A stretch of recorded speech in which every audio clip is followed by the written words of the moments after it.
gitu ya. Nama saya Syafi'i Effendi, Bu. Saya dikenal sebagai Presiden Pemuda Islam Dunia, namanya OIC. Saya pimpin sejak tahun 2019. Ini organisasi yang dipimpin langsung oleh Presiden Turki, namanya Erdogan. Jadi saya connect ke Turki direct gitu ya. Jadi ini yang pertama. Jadi kalau ada konflik internasional, misalnya perang Rusia Ukraina dan lain-lain, itu untuk counter isunya di Indonesia kita biasanya. Makanya mitra saya itu ada BIN, ada Mabes dan lain-lain. Termasuk Kementerian Luar Negeri ya. Saya ketua WIMNUS, organisasi pengusaha muda. Kemudian saya pengusaha, memang ada beberapa bisnis. Saya juga invest di beberapa kampus dan lembaga pendidikan. Di Mataram ini ada 2, di Karangbuaya 1, di namanya Akademi Administrasi Rumah Sakit Mataram. Satu lagi di depan samping PWNU, itu punya saya. Dan punya 2 rekor dunia. Saya suka nulis, jadi saya ini agak aneh memang. Jadi makanya gini, nanti kita akan sesuaikan gitu. Makanya ini saya udah memutuskan ya untuk menjadi caleg DPRD Provinsi Dapil Kota Mataram. Nah, keputusan ini berat memang karena saya basicnya adalah DPP sebenarnya saya ini, DPR RI sebenarnya. Cuman gak ada masalah, kita hajar aja Kota Mataramnya biar kita ngebuat sejarah baru. Tapi ini harus clear gitu karena saya kerjanya terukur. Saya nggak mau neko-neko gitu. Setelah acara ini, seluruh ketua PAC harus membuat acara yang sama. Nanti DPC akan turun ke PAC untuk mengukur kekuatannya. Loh iya, ini harus begitu dia, nggak ada cerita. Kita harus bentuk tim dalam jumlah besar. Jadi body PKB itu tidak boleh body kecil, bodinya harus body wali kota gitu. Bodinya harus body wali kota. Oke ya. Oke, saya kenalkan diri lagi. Saya pengusaha memang, jadi saya punya banyak sumber daya yang bisa kita share. Saya mulai masuk TV 2015. Tahun 2019 saya mulai kurangi jadwal broadcasting saya. Saya langsung karena saya punya mimpi besar. Jadi mimpi saya itu jadi Presiden Indonesia 2034.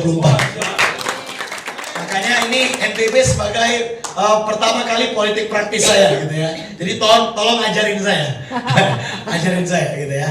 Kemudian Bapak Ibu, saya mau sharing start dari sini. Jadi setelah Covid itu dunia itu babak belur. Matahari rugi 350 miliaran 1 tahun, Ramayana 55 miliar, Giant tutup. Jadi pekerjaan kita ini tidak mudah gitu ya. Makanya kondisinya tuh berat sekali. Nah, kemudian kenapa saya terjun ke politik? Kenapa saya terjun ke politik itu alasannya ini. Jadi jumlah anak muda kita tuh totalnya 100 juta orang di seluruh Indonesia ya. Dan mayoritas tuh nggak punya nyali deh. Karena politik dianggap kotor gitu.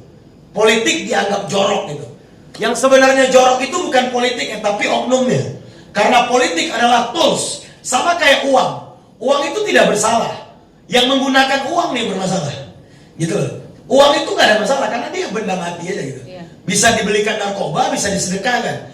Jadi ada 2 gitu. Soal ada dua mata. Nah di Amerika anak usia 14 tahun itu calon gubernur, Pak. Oh iya, kita itu kalah peradaban sama mereka. Sekarang usia saya 32 tahun, makanya saya udah mapping benar nih. 40 tahun harus ngapain gitu. Oke ya.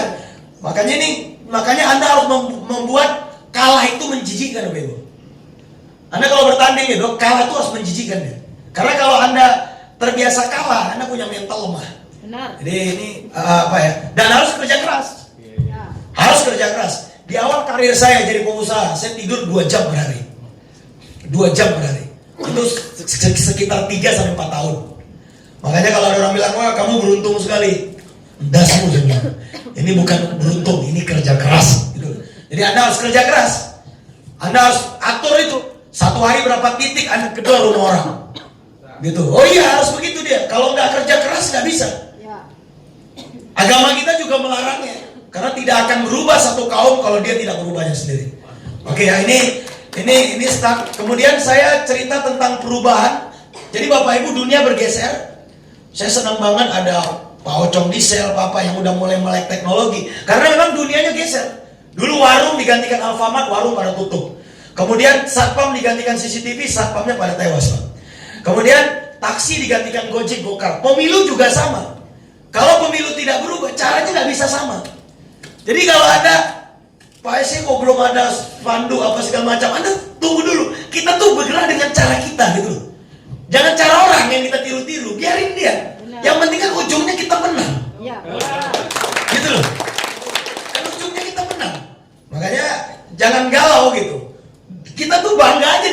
gitu loh.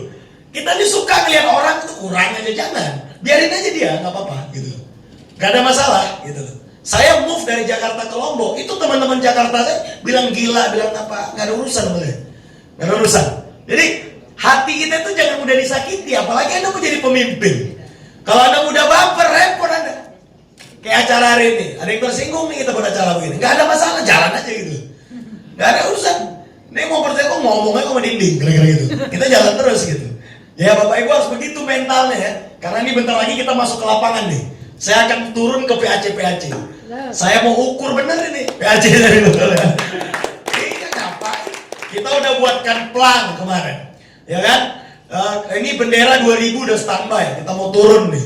Nah jadi Anda harus siap-siap nih dan harus kerja keras. Ya kita pukul pantat Anda dari belakang. Pok. Kalau anda lambat-lambat gitu ya. Sanggup. Jadi pilihannya change atau die. Kalau Anda tidak berubah maka Anda akan mati. Iya, cuma dua ini doang nih. Jadi nggak ada santai gitu, nggak ada. Gitu.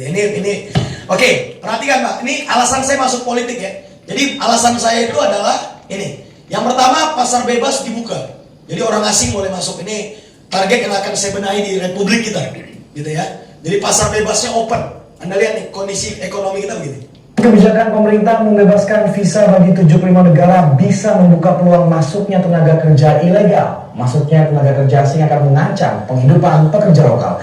Anggota Komisi 9 DPR fraksi Nasdem, Irma Suryani menegaskan Indonesia sudah mulai dibanjiri tenaga kerja informal dari Tiongkok. Menurut Irma, para investor asing yang menanam modal di Indonesia jangan serta mewajibkan prasyarat membawa tenaga kerja untuk bekerja di Indonesia. Serbuan pekerja asing di tengah masih tingginya angka pengangguran jelas menjadi ironi bagi negeri kita. Terlebih tenaga asing tersebut tidak hanya menempati posisi tenaga ahli, namun juga merambah sektor-sektor yang seharusnya bisa menyerap tenaga lokal. Di mana anak-anak kita? Di mana adik-adik kita? Nganggur Pak, miskin. Itu kenapa Anda harus masuk politik, Anda berjuang ke mereka agar mereka punya lapangan kerja yang luas. Itu alasan pertama saya masuk politik. Oke, yang kedua, ini pendidikan kita babak belur Pak. Ini contohnya ya, di Jakarta nih.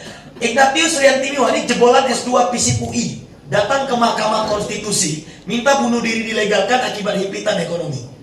Jadi ekonomi itu dahsyat sekali menghantam kita. Kemudian ini pengangguran terdidik kita 7,5 juta orang. Saya kemarin ketemu Dinas Sosial Kota Mataram, itu kemiskinan di Mataram itu 200.000. Hampir 50%, 48,9%. Jadi setengah orang Mataram itu miskin. Bayangin aja tuh. Itu angkanya tuh, gitu ya, makanya mengerikan sekali. Dan yang miskin berat itu sekitar 10-an ribu. Itu yang model rumahnya kacau lah Pak. Itu saya kemarin ngobrol banyak. Jadi ini berjuangnya begitu tuh gitu. Jadi Bapak Ibu semua jangan main-main nih. Yang mau kita perjuangkan ini peradaban Republik ini, gitu. Jangan kendor dia. Dan politik itu ruangnya dia. Cuman memang urutan yang benar adalah Anda bangun ekonomi dulu baru politik, harusnya begitu. Harusnya begitu. Tapi pertanyaan gini, Pak, kita kan belum sukses Pak, belum kaya, gimana? Gak ada masalah, jalan dua-duanya. Tapi idealnya, nih bagi anak muda nih, ada yang lain-lain, Anda perbaikin ekonomi agak cepat. Karena pertarungan politik nanti ujungnya Anda butuh modal yang kencang. Karena kalau Anda tidak punya modal, nanti ngomongnya agak takut gitu. Karena ditunggangi dia. Kalau saya kan gak ada beban saya. Kalau mau dengar-dengar, enggak, mau cabut aja, gak ada urusan. Nah ini Anda perlu karakter itu gitu. Makanya Cokro Aminoto dulu ngajarkan kita Sarekat Dagang Islam dulu baru Sarekat Islam. Harusnya begitu. Tapi gak ada masalah. Udah keburu nyemplung di gaspol aja. Berarti Anda butuh, bayangin ya, kita yang udah punya kemandirian ekonomi saja ini harus kerja keras gitu. Apalagi kita yang kekurangan ekonomi, berarti kerjanya harus sangat keras gitu. Bukan cuma keras, sangat keras gitu ya. Oke. Nah, fakta yang terakhir Pak, 90% orang tua di Republik ini itu masih bekerja untuk mencukupi kebutuhan keluarganya. Ini data saya nih. Data saya itu 90% orang tua masih banting tulang untuk mencukupi kebutuhan keluarganya. Ini fakta, ini data saya. Ini kenapa kita harus berjuang ini? Karena orang-orang tua kita tuh kesian Pak. Di usia lanjutnya tuh masih banting tulang nih, kesian. Jadi kita tuh harus betul-betul membuka lapangan kerja yang luas, membuat ekonomi membaik gitu. Dan ruangnya ada di politik. Itu ya. Kalau saya sih nggak ada ini Pak, nggak ada beban, serius ya. Saya tuh bebannya yang ngeliat-ngeliat begini nggak tahan saya, gitu ya. Karena almarhum ayah saya seorang supir, miskin kita tuh naiknya tuh luar biasa kencang gitu. Dan kita nggak gampang gitu. Makanya harus kerja keras. Saya kalau ngeliat anak muda lambat-lambat kepengen saya tempeleng rasanya. Serius sih, kalau mustahil tanya nih, berapa orang tim saya tendangin ya. Iya, kau harus keras jadi. Cuman kata-kata ayah saya begini. Nah, kalau kau lembut, dunia akan keras nginjakmu katanya. Kalau kau kuat, maka dunia akan lunak di bawah kakimu. Kau pilih yang mana? Pilih yang kuat ya, saya bilang. Itu ajaran ayah saya tuh ke saya. Gitu ya. Makanya jangan pacaran anak-anak muda kalau kau udah kepengen nikah aja gitu. Karena urusan jodoh itu, ini urusan duit aja nih. Kan banyak orang yang sebelum nikah tuh kan mimpinya kayak begini nih. Meskipun kenyataannya jadi begini nih. Gitu kan? Mimpinya gini kan? Kenyataannya kayak gini. Omong kosong pak, ini atau kayak gini parahnya nih. Enggak, jadi gini pak, Anda harus membuat miskin itu menjijikkan gitu. Karena Rasulullah itu tidak menyerukan kita kepada kemiskinan, tapi mengajarkan kita cara bersabar dalam kemiskinan. Umar bin Khattab bilang, kalau kemiskinan adalah makhluk, maka aku orang pertama yang akan membunuhnya. Saking pusingnya dia ngurusin kesulitan itu. Gitu loh. Itu clear gitu. Makanya kita harus jadi politisi yang sukses, gitu ya. Nah, kemudian yang terakhir ini masuk ke materi yang tadi, ekonomi gini. Akal tuh pendek kalau ekonomi kita menekan gitu. Akal kita pendek. Orang mencuri, orang apa tuh gampang aja. Pertanyaannya gini, Pak, ada nggak orang kaya yang jahat? Ada. Tapi jumlah orang miskin yang jahat juga banyak. Nih serius nih Pak? Lebih banyak malah, bukan banyak, lebih banyak. Jadi bukan soal kaya miskinnya nih, ini soal mentalnya nih. Gitu loh. Ini sejengkal perut, 90% perceraian itu akibat ekonomi yang kurang. Kita ini bukan kurang cinta, kurang duit Pak. Udah clear itu persoalan. Iya. Kita tuh suka pakai alasan-alasan begini nih. Iya. Sama kayak election, pemilihan. Ujung dari pemilihan itu kan nyoblos. Iya. Ini dia. Mau baliho sepulau Lombok. Kalau yang milih nggak ada, kok ngapain? Iya. Ngapain? Kan gitu dia. Ya. Apa gunanya? Harus clear langsung aja ke sini nih. Makanya pola pemenangan kita saya kan buat banyak infrastruktur ya.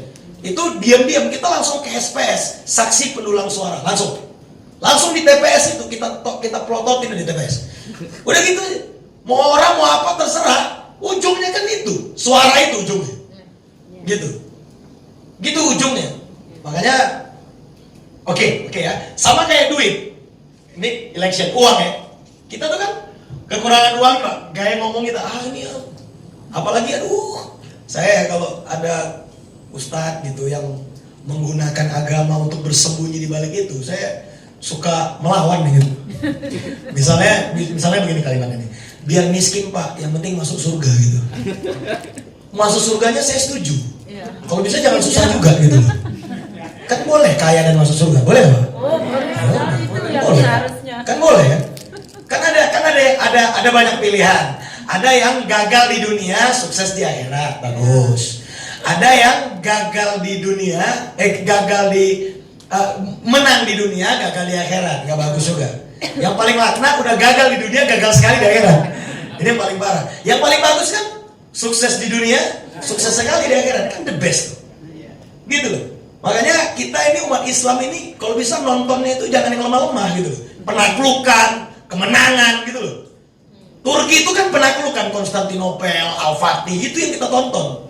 Jadi pikirannya nggak lemah gitu. Karena orang Islam itu orang paling kuat harusnya. Kita ini gampang dipecah belah gara-gara miskin dan susah. Coba kita kaya, siapa yang mau ngatur-ngatur kita? Karena pilihan menggerakkan orang itu cuma ada dua cara. Pertama adalah dengan ideologi, yang kedua dengan ekonomi. Oke ya. Kalau ideologinya kuat, ekonominya bisa turun. Bisa murah deh. Anda mau jadi anggota DPRD murah. Kalau ideologinya kuat. Ideologi ini Anda langsung ketemu. Keluarga, teman, sesama gitu deh. Itu dia. Itu ideologi Pak. NU itu kan kekuatan ideologi. Oke ya. Kalau ideologinya kuat, ekonominya turun. Kalau ekonominya kuat, ideologinya boleh agak turun. Yang paling bagus itu udah ideologinya kuat, tambah ekonominya kuat, itu the best. Nah tapi Pak, ekonomi kita lemah, ya ideologinya harus kencang. Kok keliling nggak bisa berhenti Pak? Tiap hari. Tiap hari pantengin tuh konstituen. Pokoknya Bapak sama saya kunci terus. Gitu loh. Ya kan? Butuh 3.000 suara. Kalau margin errornya 50%, berarti Anda butuh 6.000 orang. Clear itu. 6.000 itu yang Anda turunkan itu satu persatu. Nama, by name, by address, langsung ke TPS berapa. Gitu deh. Ujungnya murah. Tinggal bayar saksi. Mungkin kan? Saksi aja. Nah, tapi kan kalau ideologinya lemah, ekonomi harus kuat. Karena ekonomi nggak terlalu kuat, ideologinya harus strong.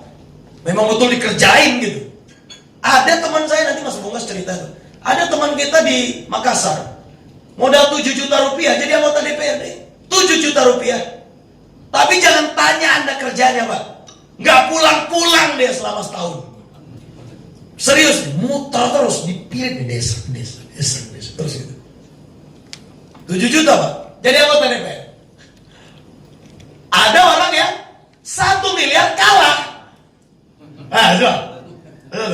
Berarti kan uang bukan segalanya urusan politik ini. Kan bisa diganti kerja keras deh. Yang kacau itu udah duit nggak ada, malas pulang. Malah kalau itu ke neraka aja, Bang. Ngopi di neraka bagus gitu ya. Nah, oke, baik. Saya akan sharing materi penutup saya. Kita butuh 10 karakter kalau kita mau berhasil. Pertama namanya in the zone.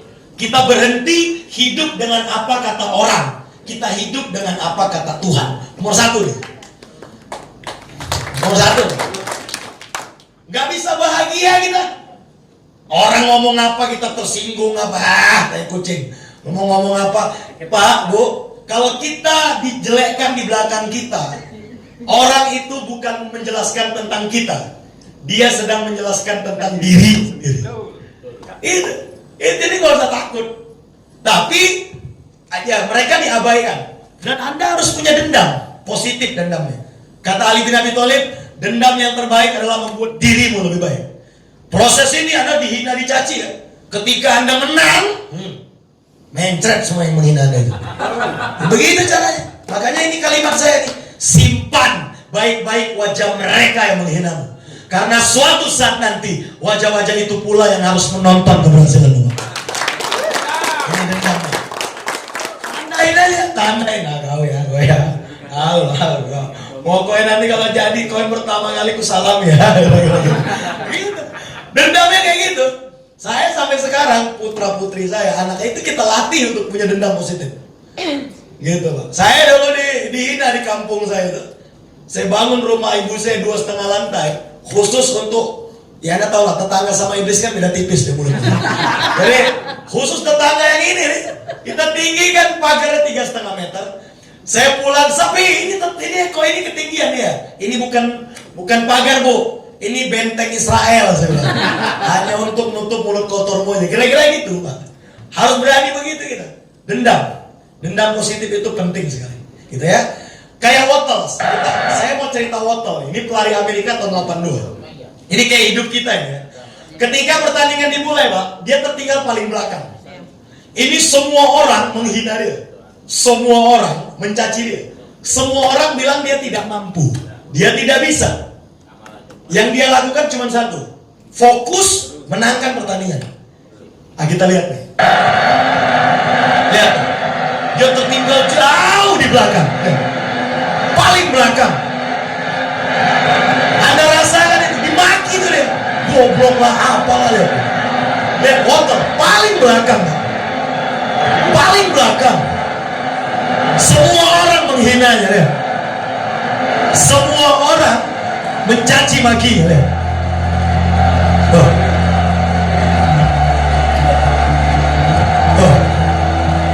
Tapi dia nggak peduli Pak. Dia fokus kepada targetnya. Ya. Paling belakang. Paling belakang. Paling belakang ya. Tuh.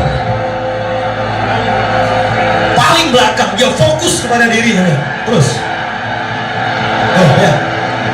Dia fokus kepada targetnya ya. Terus. Tuh. Ya. Terus. Dia fokus kepada targetnya ya. Dia gak peduli Pak. Orang mau bilang apa, nggak peduli dia. Ya. Terus dia fokus kepada targetnya. Dia nggak peduli orang mau bilang apa ya. Dia fokus kepada targetnya. Sampai akhirnya,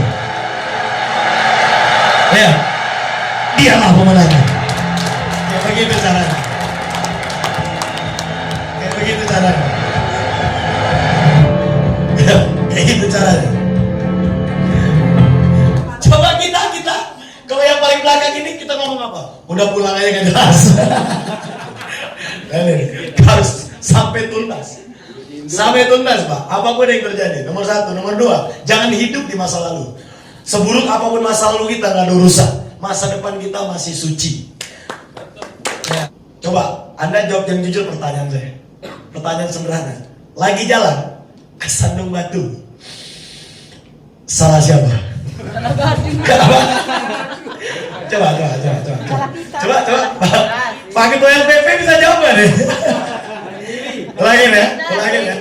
Enggak. Ini saya lagi menguji psikologi Anda untuk nyalain orang ya. Coba deh jawab pertanyaan saya yang jujur. Gak usah sok bijak, gak usah sok dewasa. Jawab yang suka ya. Pasti salah iman. Lagi jalan ke Sandung Batu. Salah Pak Sapiin. Berarti salah batunya. Ya, salah batunya pasti. Kan itu kan kebiasaan kita, nyalain orang. Partainya yang salah, ketua DPC yang salah, sekretaris salah. Salah aja. Kita udah bikinnya salah ya. Gak ada yang benar. Pak, Bu, hari ini partai yang mendatangkan konsultan dan membuat training kick off ini baru cuman PKB. Gak ada. Jadi Anda ini udah istimewa. Jangan nyalain orang lagi. Ini nyalain. Kalau Anda bisa berhenti gitu bagus. Stop, jangan nyalain orang. Kalau aja ada, nggak ada kalau-kalau, Pak. Nggak ada kalau-kalau. Kau menang karenamu, kau kalah karenamu juga gitu. Udah, kelar itu. Jangan nyalain siapa-siapa. Ini karakter yang ketiga. Karakter yang keempat, fokus perbaiki input. Isi otak kita nih dengan hal-hal yang benar. Stop nonton film-film Korea lagi. Anda mau menang nonton Korea. Menang itu tontonan goblok yang saya kalau anak muda mau jangan tonton ini lagi coba. Serius.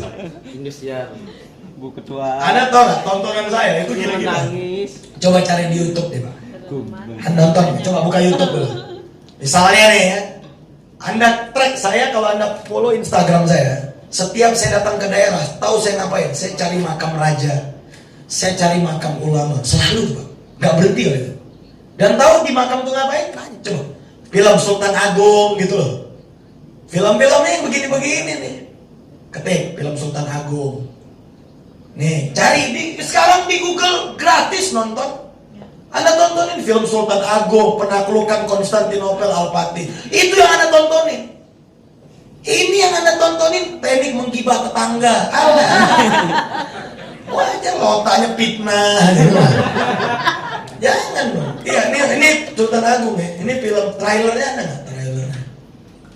Ini film-film penaklukan gini, ini perlawanan Batavia, Pak. Saya nonton tuh. Kalimatnya yang paling saya suka.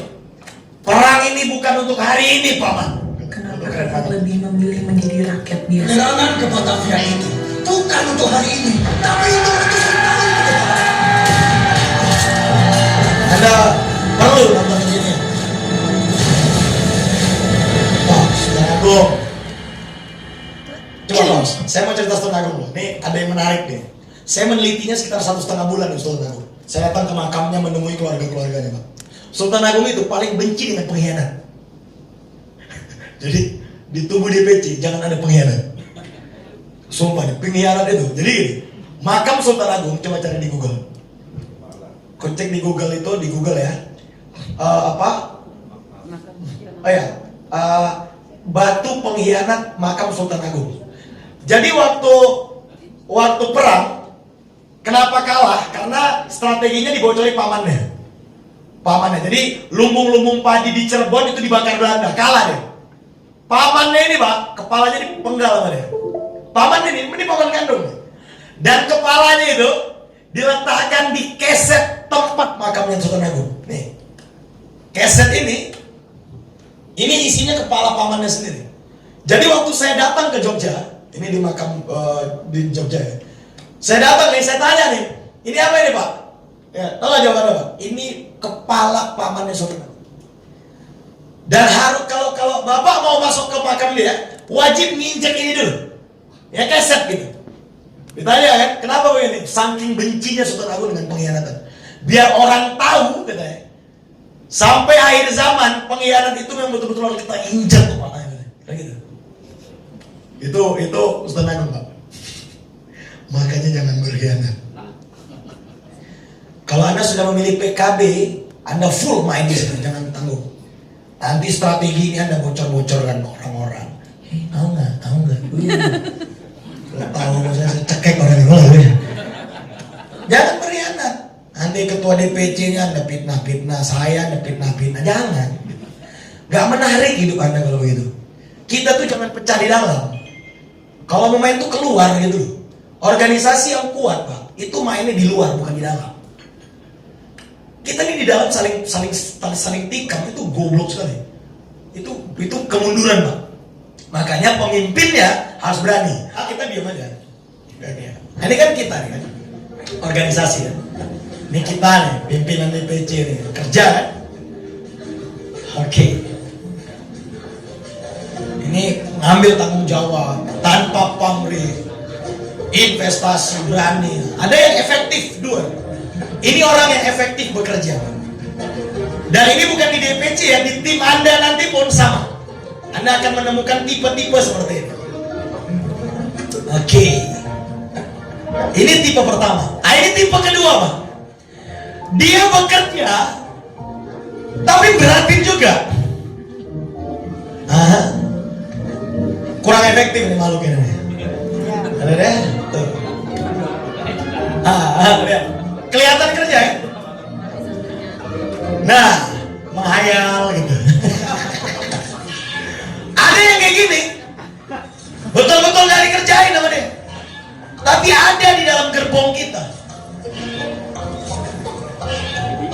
Kan gila itu Pak. Tuh lihat. Santai, lihat. Ini yang paling parah, namanya super safe. Oh, nanti Anda akan ketemu tim yang kayak gini.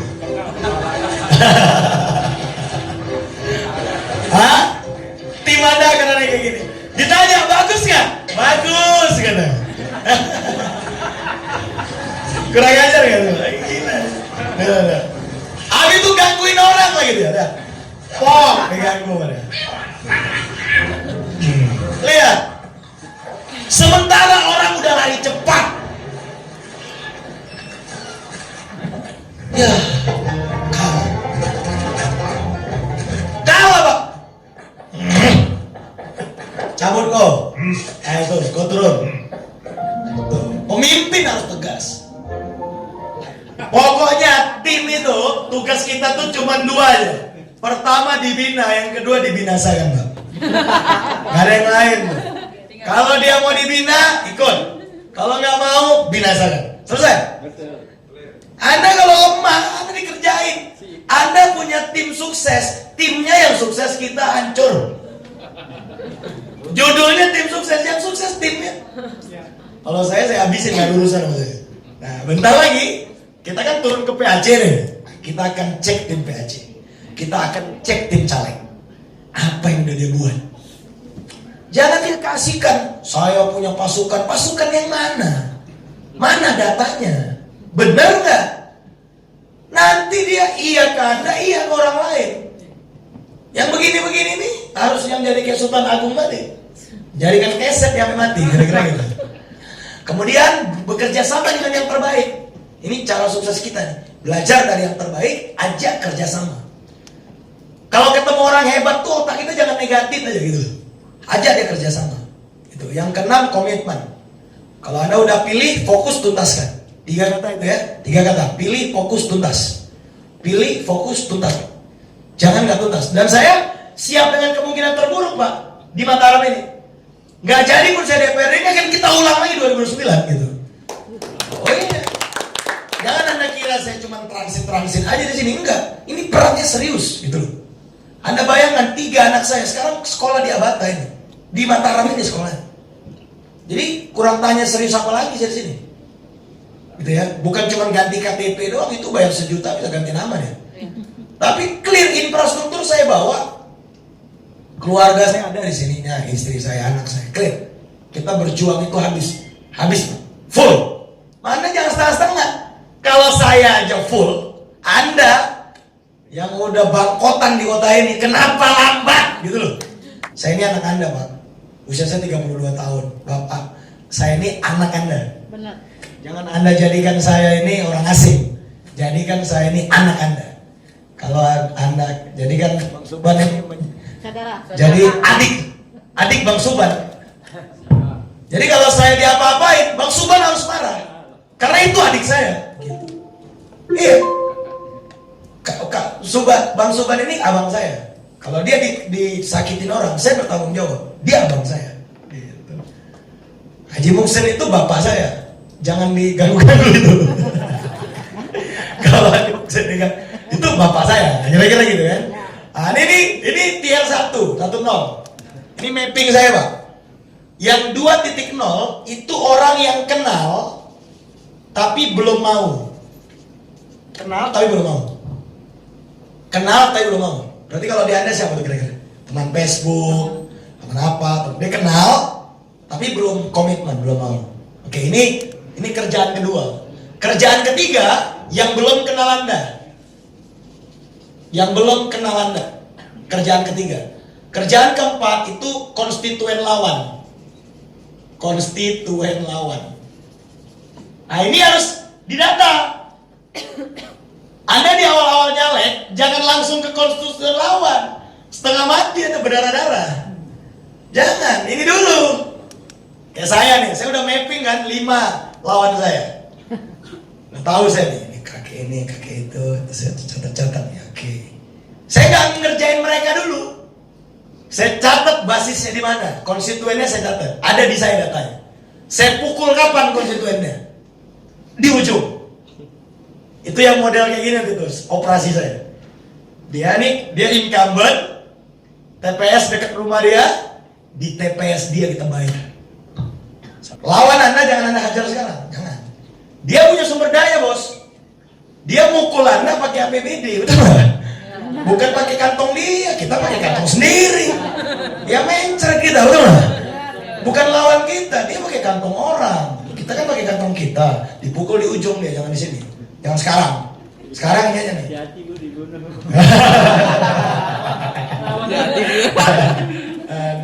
Kalau Anda mau bangun relasi, mau berteman dengan orang hebat, syaratnya 3 ini aja. 1, bantu kepentingan dia. Yang kedua, ada deal. Ada deal. Harus ada project yang Anda lakukan. Kemudian yang ketiga, jauhi hutang, sumbangan, kerjaan. Anda jangan minta yang 3 ini. Kalau Anda minta yang 3 ini, Anda bahaya. Karena dia tidak akan menganggap Anda pemimpin nanti. Anda akan dianggap jadi tukang olah di sekitar dia. Itu nggak bagus. Ini yang 3 ini Anda agak tahan ya. Agak tahan. Meskipun kepengen aja Anda ambil, tahan. Tahan. Yang terakhir, ini yang terakhir. Anda harus punya dorongan yang kuat. Kalau Anda mau menang, Anda harus punya dorongan yang kuat. Sekali lagi ya, Anda harus punya dorongan yang kuat. Dorongan itu ada 2. Yang pertama pikiran yang terbuka, yang kedua hati yang terluka. Yes. 20% pikiran yang terbuka, 80% hati yang terluka. Jadi hati yang terluka itu mendorong kita 80%. Makanya kalau Anda punya tim sukses yang sakit hati dengan lawan Anda, itu Anda harus pelihara. Karena powernya 80%. Oh iya, serius ya, Bang? Dan ini teknik psikologi, Anda harus paham itu. Oh iya, saya memukul lawan saya, itu pakai musuh-musuhnya, bukan pakai tangan saya. Gitu. Ini politik ya, Anda harus cari benar nih, siapa yang hatinya terluka gara-gara dia. Ini bukan kata saya, ini riset, Pak. Jadi riset bilang 20% orang bergerak itu karena dia sadar atau pikirannya terluka. Tapi 80% itu hatinya terluka. Dorong. Dan yang pertama kali Anda dorong itu diri Anda, Pak. Diri Anda. Anda tidak bisa mendisiplinkan orang lain kalau Anda tidak disiplin. Nggak bisa. Anda mau punya pasukan hebat, Anda harus hebat. Anda mau punya pasukan kerja keras, Anda harus kerja keras. Itu leader. Ya. Leader itu actionnya itu sesuai dengan yang direncanakan. Dia plan to work, work to plan. Dia tuh bekerja sesuai rencana dan dia merencanakan pekerjaannya. Saya udah tahu jadwal saya besok. Saya udah tahu. Besok saya full di Mataram, lusa pagi saya di Surabaya, sorenya saya meeting di Jakarta, paginya saya di Padang, Sumatera Barat. Saya udah clear di kepala saya. 1 minggu ke depan, saya ada di mana? Udah ada di kepala saya. Anda tidak punya rencana. Akibatnya hidup Anda mengalir kayak tai letong. Tiba-tiba udah sampai mana aja gitu. Coba harian dah, coba Anda ingat-ingat harian. Sore, loh kok udah sore gitu. Ngapain aja sampai harian? Tidak punya rencana. Orang yang tidak punya rencana sedang merencanakan kegagalannya sendiri. Anda ingat baik-baik ya? If you fail to plan, you plan to fail. Anda yang gagal merencanakan kegagalan Anda sendiri. Harus ada rencana. Saya usia 18 tahun, utang saya setengah miliar. Usia 18 tahun, utang saya setengah miliar. Ada yang pernah meniru saya? Tidak ada Pak. 18 tahun, utang saya setengah miliar. Jadi kalau saya jadi miliarder, Anda jangan kaget. Karena luka hati saya begitu dalam.